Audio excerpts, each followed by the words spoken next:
제5장 단기 매매 이론. 단기적으로는 이론이 통하지만 장기적으로는 현실이 승자가 된다. 이 장은 처음 썼을 때와 달라진 부분 없이 그대로지만 그래도 건너뛰지 말고 읽어야 한다. 5장의 내용을 숙지한다면 재정적으로나 정서적으로 최고 상태를 유지하리라 믿기 때문이다. 다들 알다시피 매매 방식은 항상 변화하지만 올바른 매매 규칙은 항상 똑같다. 그런 의미에서 매매하는 사람은 매매 방식과 규칙, 이 두 가지를 완벽하게 이해해야 한다. 그동안 나는 수많은 트레이더를 훈련시켰는데 대부분이 매매에 성공했고 그 중에는 큰 성공을 거둔 전문가도 있다. 이들의 공통점은 이 장의 내용을 충실히 따랐다는 것이다. 규칙에서 어긋나거나 겸손함을 잃거나 게으름을 피울 때는 어김없이 손실이 난다. 시장 변동이 어떻게 일어나는지, 또 이런 변동을 최대한 이용하는 데 필요한 기본 전략에 관해서는 어느 정도 알았으리라 생각한다. 이제 우리가 수행하는 작업에 관한 이론적 측면을 살펴볼 차례다. 그래야 이를 실전 매매에 적용할 수 있다. 우리가 주장하는 기본 개념 혹은 가설적 이론은 무언가가 폭발적인 시장 움직임을 유발한다는 것이다. 이런 폭발적 변화가 시장 추세를 만드는데 대다수 시장에서 이런 추세는 1일에서 5일 동안 유지된다. 우리는 폭발적 변화가 일어나는 시점과 최대한 가까운 지점에서 시장에 진입하는 것을 목표로 한다. 여기서 이런 의문이 생긴다. 폭발적 시장 변동의 원인은 무엇인가? 이런 변화가 가장 발생하기 쉬운 때는 언제인가? 이런 폭발적 시장 변동이 일어나는 시점과 장소를 찾아내는 데 활용할 무언가가 존재하는가?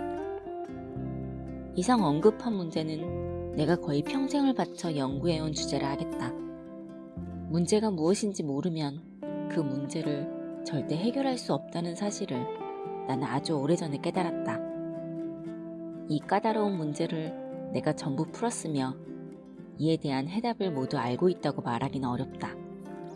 이 세상에 경험만한 스승은 없다. 자신이 그렇게 똑똑하지 않으며 그래서 아직 더 배워야 한다는 사실을 깨닫는 데는 직접 큰 손실을 입는 것만큼 확실한 방법이 없다. 나 또한 예외는 아니다.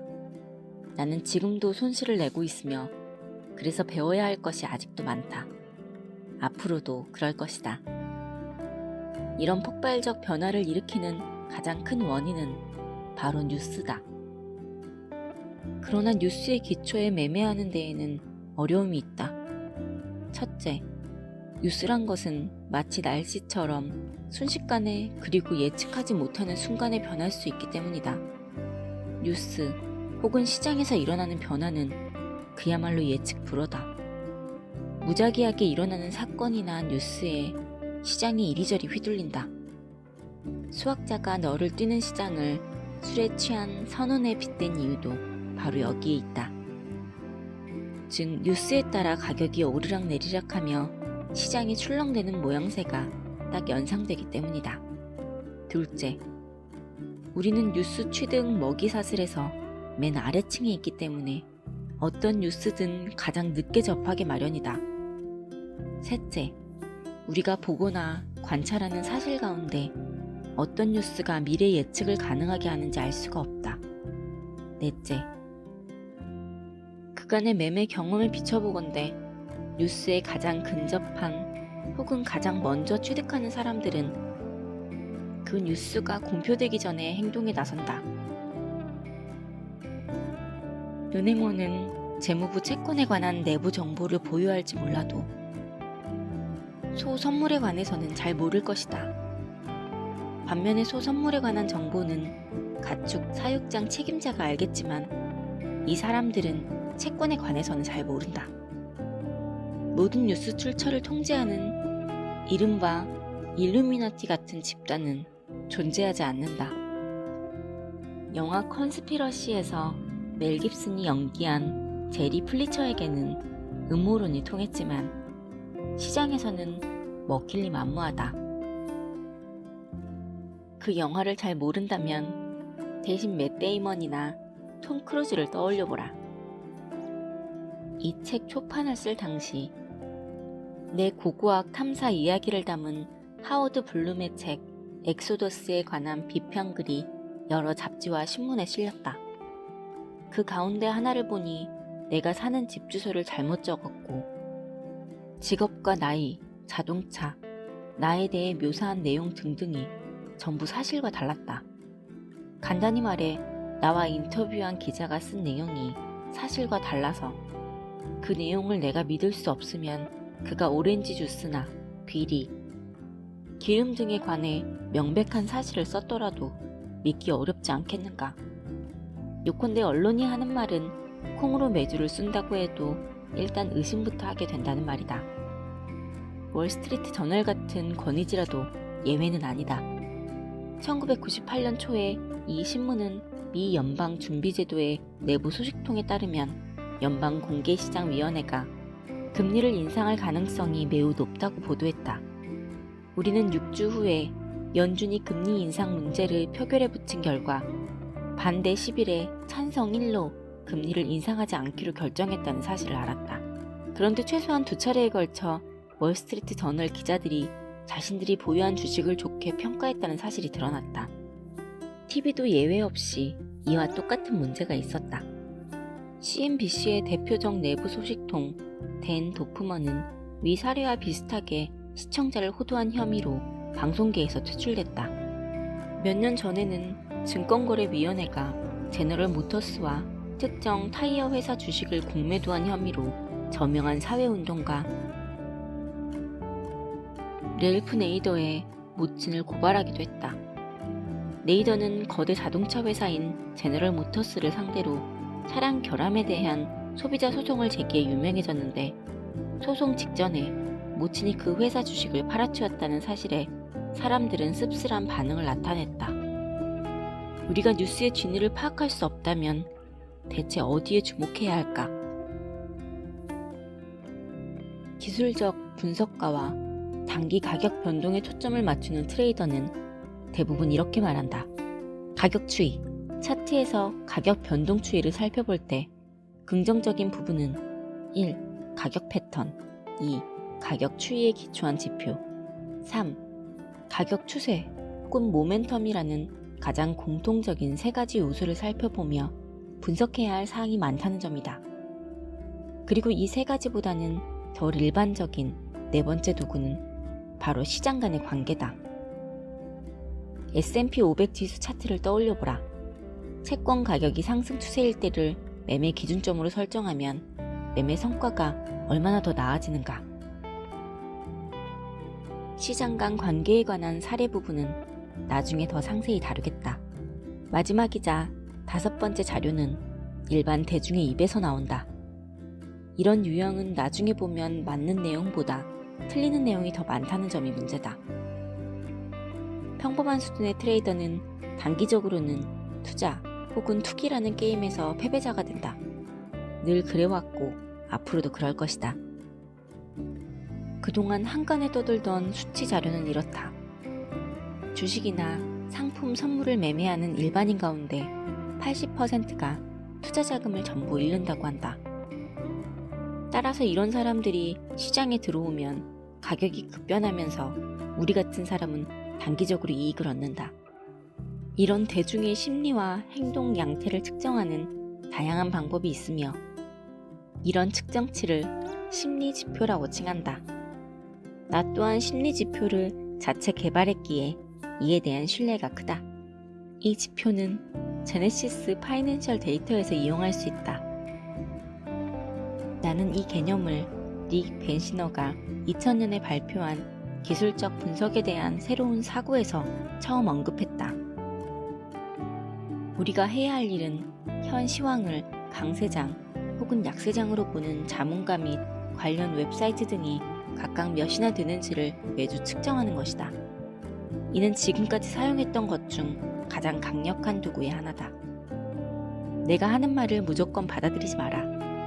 그보다는 그림 5.1, 5.2, 5.3을 살펴보라. 첫 번째 차트는 주간 가격 추이와 내가 개발한 레리 윌리엄스 심리 지수를 나타낸다. 판독하기는 어렵지 않다. 지수가 낮으면 대다수 자문가가 약세장으로 본다는 뜻이다. 대체로 이들의 판단이 틀리기 때문에 나는 반대로 가격 반등을 예상한다. 지수가 높으면 사람들이 강세장으로 본다는 뜻이다. 이들의 판단이 틀리리라 보기 때문에 나는 가격이 하락한다고 본다. 스마트 머니는 대규모 상품 생산자 및 사용자로 구성된 상업적 트레이더가 주로 운영하는 자금이고, 이 자금의 흐름은 상품선물거래위원회가 발표하는 주간 트레이더 미결제 약정 포지션 현황 보고서에서 확인할 수 있다. 나는 이를 주제로 한 첫 번째 책, 내부자 거래를 비롯해 여러 방식으로 이 문제를 광범위하게 다뤘다. 단기 트레이더의 관점에서 볼 때 문제는 COT 보고서의 영향이 하루 이틀에 그치지 않는다는 점이다. 이 보고서의 예측력은 장기적 속성을 지닌다. 나는 단기적인 폭발적 가격 변동 상황을 포착하는 데 도움이 되는 5가지 주요 요소를 찾아냈다.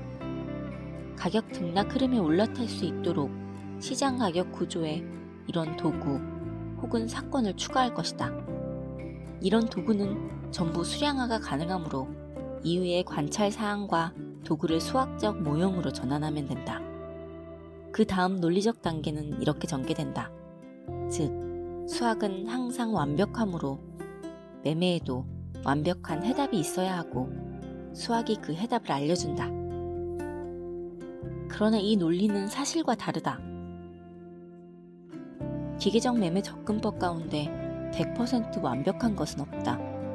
관찰 결과를 기준으로 할 때 제대로 작동하는 효과적인 도구와 기법은 분명 존재한다. 그런데도 손실이 발생하는 이유는 잘못된 결론에 이르렀거나 아니면 자료가 부족해서 올바른 결론을 도출하지 못했기 때문이다. 따라서 수학이나 기계적 역학은 답을 주지 못한다.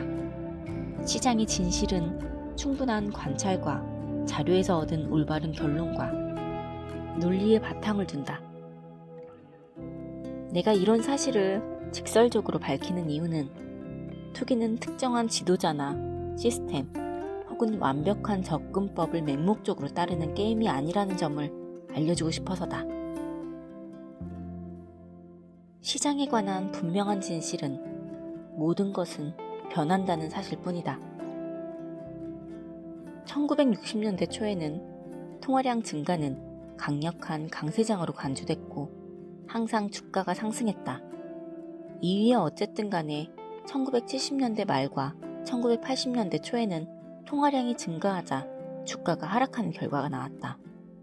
그리고 1990년대에는 시장에서 통화량을 거의 주목하지 않았고 시장에 대한 영향력도 크지 않았다. 시장에서 통화량 증감은 중요한 요소가 아니었다. 한때 신성시했던 요소는 더는 의미가 없어졌음은 분명하다. 내가 가장 활발하게 매매했던 곳 가운데 하나가 채권 시장이었는데 1988년 이후로 매매 방식이 완전히 달라졌다. 이유가 무엇일까? 1988년 10월 이전에는 정규 개장 시간에만 매매했다. 그런데 그 이후로 야간 매매가 가능해지더니 결국에는 거의 24시간 시장이 열렸다. 이렇게 되면서 매매 패턴에 큰 변화가 생겼다. 연구자들이 더 혼란스러워한 부분은 연준의 보고서 발표 시기와 관련이 있다. 즉, 예전에는 목요일에 보고서를 발표했고 이 내용이 다음 날인 금요일 채권 가격에 큰 영향을 미쳤다. 연준 보고서의 영향력이 워낙 컸기 때문에 월가에서 일어나는 사기 사건을 주제로 한 대중소설에 보고서의 영향력에 관한 내용이 등장할 정도였다. 그런데 내가 처음 이 책을 썼던 1998년에는 목요일에 연준 보고서가 나오지 않았고 따라서 금요일의 시장 상황도 예전과는 달라졌다. 졸작이기는 하나 내가 쓴 책을 읽으면 매매의 기본 도구에 대해 알게 될 뿐 아니라 최근 시장 상황에 대해 누구보다 빨리 알 수 있을 것이다. 뛰어난 트레이더는 매우 현명해서 변화의 조짐을 놓치지 않고 이에 신속하게 반응한다. 나는 여러분이 이런 트레이더가 되기를 바란다. 그리고 이들은 절대 불변의 매매 법칙이라는 것에 자신을 가둬두지 않는다. 즉, 흔히들 말하는 블랙박스에 갇히기를 거부한다. 말하자면 뭔지도 모르면서 시쳇말로 깜깜이인 도구의 맹목적으로 집착하지 않는다. 1960년부터 1983년까지 활동했던 뛰어난 트레이더 가운데 프로 야구 선수였던 사람이 있다. 프랭키 조는 기지가 뛰어났고 자신의 매매 접근법에 대한 이해도도 높았다. 두뇌 회전이 빠르고 말이 잘 통하는 사람이었다. 우리가 친분을 맺은 지 3년이 지났을 때 프랭키는 자신의 매매 비법을 내게 알려줬다. 가격이 반등할 때 매도하고 하락할 때 매수한다. 더 보태거나 뺄 것 없이 아주 단순한 규칙이었다. 당시는 꽤나 효과적인 기법이었고 덕분에 프랭키는 큰돈을 벌었다. 그 이후 로널드 레이건의 감세 및 예산 삭감 정책으로 역대 최고의 강세장이 형성됐다. 강세장이 형성되리라는 점은 충분히 예측 가능한 일이었다. 그런데 이전 18년 동안 지켜봤던 상황과는 달리 강세장이 진행되는 동안 가격 하락이 일어나지 않았다. 아무도 이를 예견하지 못했다. 역대 최고의 트레이더 중 한 명이었던 프랭키 조도 예외는 아니었다. 프랭키는 가격이 오를 때 매도한다는 매매 규칙을 고수했다. 그러나 가격이 하락할 때 매수해야 하는데 하락이 일어나지 않으니 매수 기회가 오지 않았고 결국은 큰 손실을 내고 말았다. 금전적 손실과 더불어 성공하지 못했다는 사실에 크게 상심한 프랭키는 결국 자살로 생을 마감했다. 뛰어난 트레이더가 거의 그렇듯이 프랭키 또한 승리에 대한 강박적 집착이 강했다.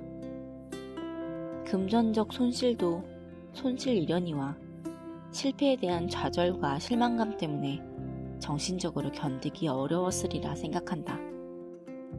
한 분야에서 한동안 성공할 수는 있으나 다방면에서 오랫동안 꾸준히 성공하기는 어렵다. 내가 발레리나를 존경하는 이유가 바로 여기 있다. 발끝으로 균형을 유지하며 오랫동안 긴장을 유지하기가 얼마나 어려운 일이겠는가.